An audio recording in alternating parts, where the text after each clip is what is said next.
প্রিয়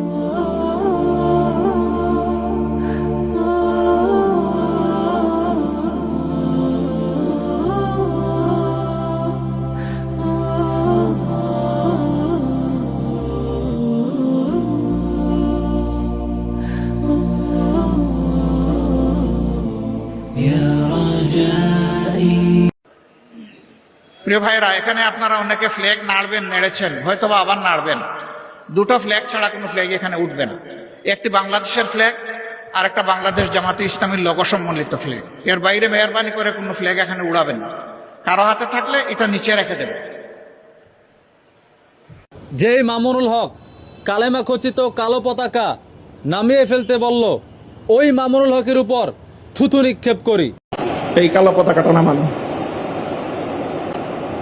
খেলাফত মজলিসের ঠাকুর 501-এর যোদ্ধা খ্যাত মামুনুল হক, তারা গত 24 এপ্রিল 2026 ঢাকা সোহরাওয়ার্দী উদ্যানে একটি সম্মেলন করেছে। সেই সম্মেলনে মামুনুল হকের বক্তব্য চলাকালীন এক ভাই কালেমা খচিত কালো পতাকা উত্তোলন করেছিল। তখন মামুনুল হক তার বক্তব্য থামিয়ে বলল, এই কালো পতাকাটি নামান। আমি আজকের এই বিশাল গণসমুদ্রকে লক্ষ্য করে আখেরি কথা জিজ্ঞাসা করতে চাই, এই কালো পতাকাটা নামানো। আমি আপনাদেরকে বলতে চাই, এই কালো পতাকাটা নামানো। কেন কালেমা খচিত কালো পতাকা কেন নামাতে হবে? কালো পতাকা দেখলে পশ্চিমাদের চুলকানি উঠে, কিন্তু কালো পতাকা দেখে মামুনুল হকের কেন চুলকানি উঠল?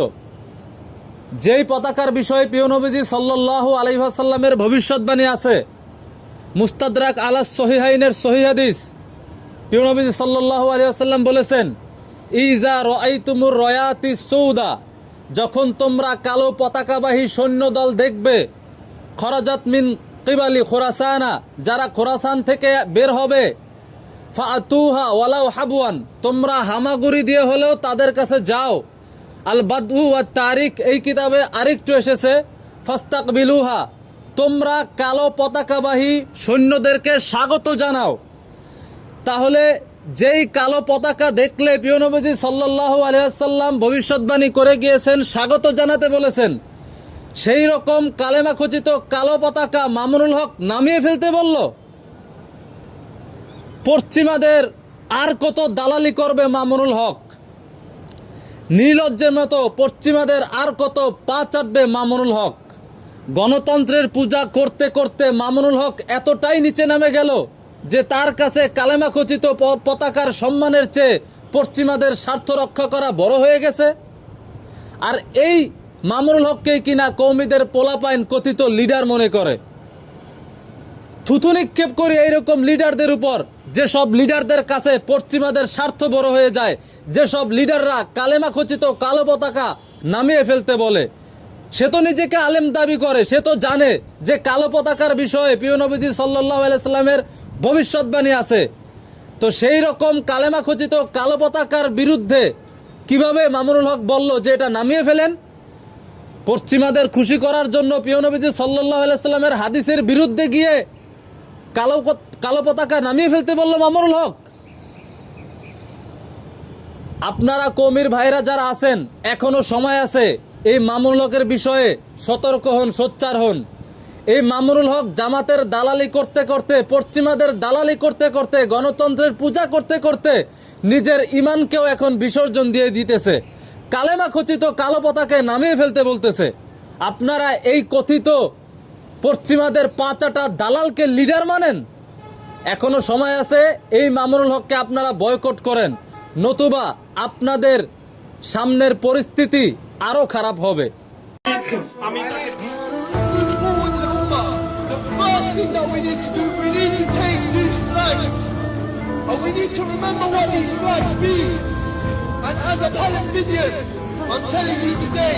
What we need to do is we need to take these flags and drop them and this is the flag that we need to raise, my brothers and sisters. This is the flag that will unite us. This is the flag that will say we want to remove these borders that don't mean nothing.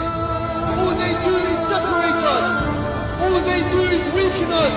and disunite us. It is Islam that unites us. It is the Khilafah that strengthens us. And it is under La ilaha illallah Muhammad Rasulullah that we will become that dignified nation again.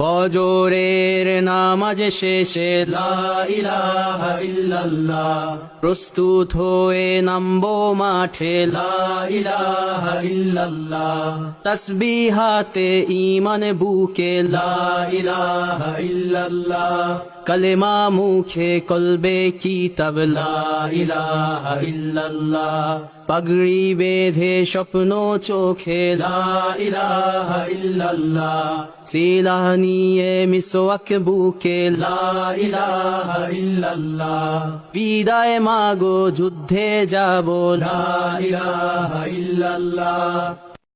আমি আজকে কথা বলবো যে কালিমার পতাকাকে কেন এই গণতন্ত্রপন্থীরা এত ভয় পায় কেন।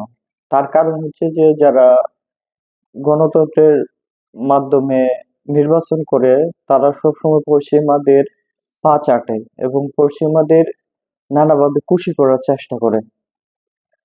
মোট কথা হচ্ছে যে এখানে তারা দেখবে যে পশ্চিমারা কোন কাজে রাজি আছে সেই কাজটা তারা করবে এবং যতটুকু ইসলাম পালনের ক্ষেত্রে পশ্চিমারা সন্তুষ্ট ততটুকুই ইসলাম তারা পালন করবে।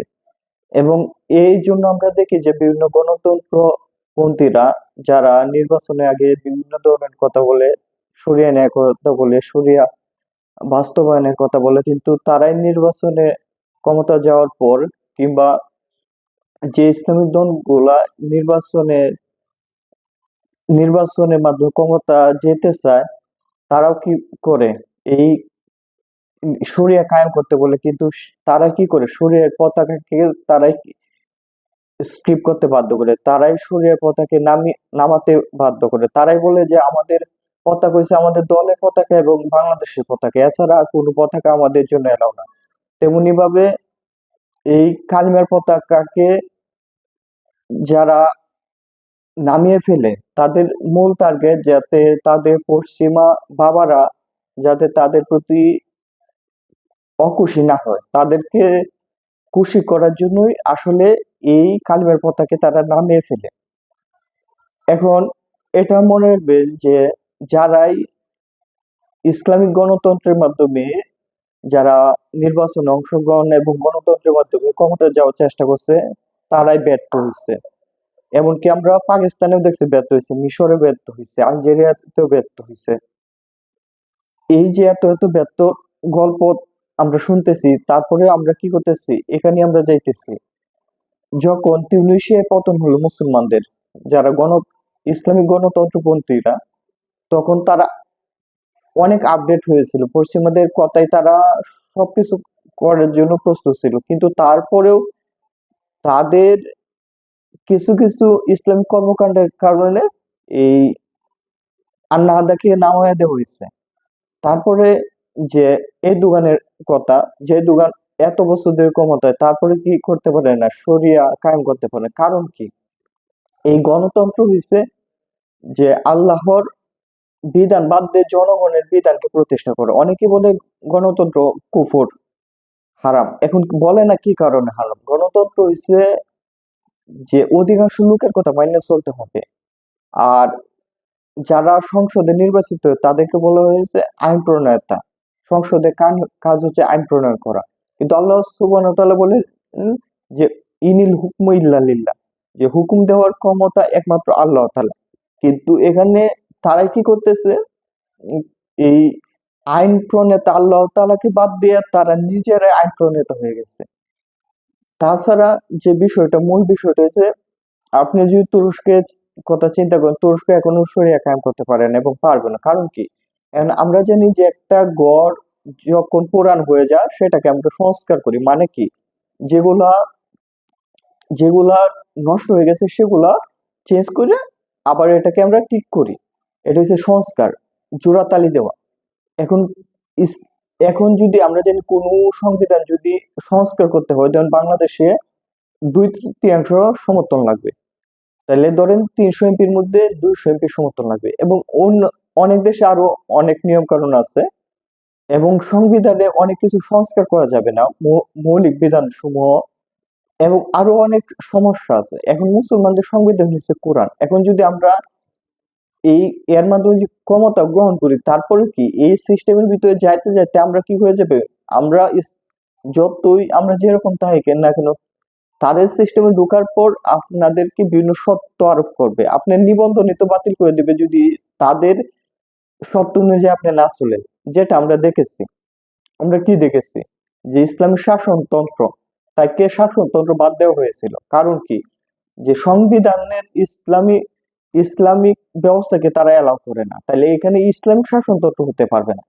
তেরো সেভাবে যে জামাতে ইসলাম, তারা তারাও কি করছে একইভাবে, যে কালেমার পতাকাকে কে তারা ব্যবহার করতে পারবে না, কারণ এটা হচ্ছে ইসলামের পতাকা, তাদেরকে নিজস্ব পতাকা ব্যবহার করতে হবে। তেমনি ভাবে যে মামুনুল হকে এক মাহফিলে বলা হয়েছে যে কালেমার পতাকে নামানোর জন্য কালো পতাকাকে, কারণ কি, এই পতাকাকে যদি পশ্চিমারা দেখে তাহলে এটা ইসলামের পতাকা, তারা অখুশি হবে, এই কারণে নামাইতে বলা হয়েছে। এখন এই যে আমরা যাত্রাবাড়ী ফ্লাইওভারের যে পতাকা নামানো হয়েছে, কি কারণে নামানো হয়েছে, যে এই কারণে যাতে পশ্চিমারা অখুশি না হয়, পশ্চিমারা যাতে সন্তুষ্ট থাকে, এই কারণে পতাকা নামানো হয়েছে। এখন মনে রাখবেন যে ইসলাম প্রতিষ্ঠিত হবে কোরআন এবং সুন্নাহর আলোকে। আল্লাহ সুবহানাহু ওয়া তাআলা এই যে দলাদলির ব্যবস্থা, এগুলো সবগুলো বাতিল করে দিচ্ছে।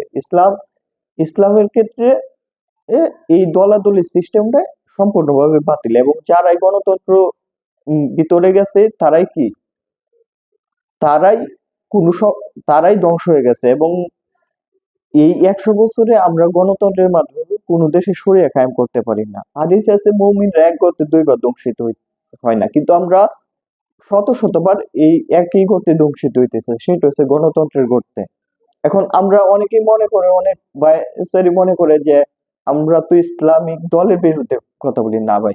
এই যে আপনারা আপনারা যেটা বুঝতেছেন ইসলামিক দল, আপনারা যাদেরকে ইসলামিক মনে করতেছেন, তারাই কি এই গণতন্ত্রের ঢোকার কারণে তারাই ইসলামের বিরুদ্ধে চলে গেছে, এবং তাদের দ্বারা কখনো সফলতা আশা আশা করা যায় না। এবং তাদেরকে যদি 1000 বছরের সময় দেওয়া, এই সিস্টেমের মাধ্যমে কখনো তারা শরিয়া কায়েম করতে পারতেন।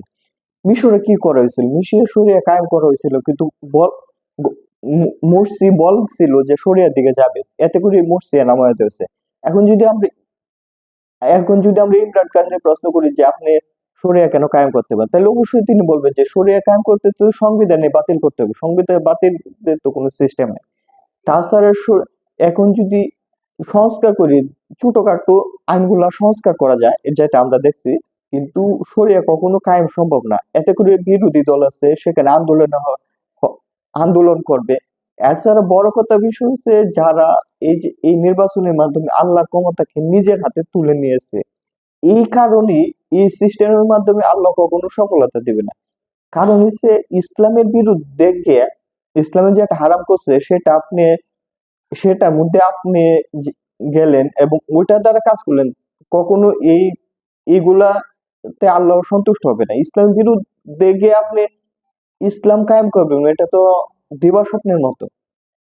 আমরা যদি পাকিস্তানের কথা বলি, পাকিস্তানে তো ইমরান খান তো কোন ইসলামিক দলই না, তার দলের নামে তেহরিকে ইনসাফ পাকিস্তান। তাইলে এই যে পিটিআই, এই তারা ইসলামিক নামও লেগে নাই, শুধু তারা কি করছিল, ইমরান খান কিছু গরম গরম বক্তৃতা দিত, এবং এই গরম গরম বক্তৃতার কারণে ইমরান খানকে নামায় দেওয়া হয়েছে।